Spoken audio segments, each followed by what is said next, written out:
questo sole, questo mare mi sta avendo e piango. Vivo bene solo quando sono in casa 9200.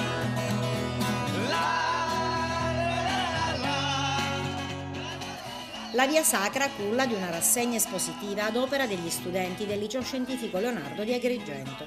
La rassegna, composta da opere grafiche e pittoriche, promossa dallo stesso istituto in collaborazione con il Parco Archeologico Valle dei Templi di Agrigento e patrocinata dal Consorzio Luoghi dell'Arcadia, è giunta stamane a conclusione con la cerimonia di consegna dei premi ai migliori elaborati artistici realizzati dai ragazzi. L'entusiasmo dei ragazzi che ha prodotto lavori di grande interesse e di grande valore. Grazie. Tutti molto belli, graficamente, per idea artistica, malgrado l'entusiasmo dei ragazzi e la produzione di un centinaio di opere.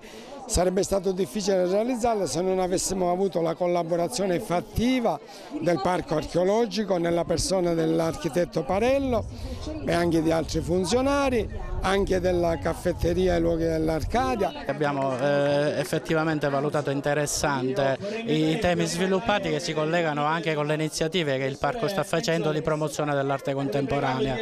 Devo dire anche due parole di apprezzamento al lavoro che è stato fatto, perché il tema dell'arte contemporanea è stato affrontato in maniera seria, con un dialogo attraverso le nuove espressività che si legano ai personaggi più importanti dell'arte contemporanea. Un lavoro prezioso che si colloca, diciamo, anche sul solco di quello che il Parco sta facendo. Come dicevo, è appena terminata la mostra di Mitorai e domani inaugureremo una mostra altrettanto importante di un grande videoartista a livello internazionale che è Fabrizio Plessi. Una manifestazione che ha riunito, al di là dell'interesse pittorico, anche l'interesse musicale, ha coinvolto i giovani in questo momento bellissimo all'interno della valle. Sì, una grande festa per i ragazzi del Leonardo, per i docenti, per tutta la comunità scolastica del nostro liceo, che ha voluto valorizzare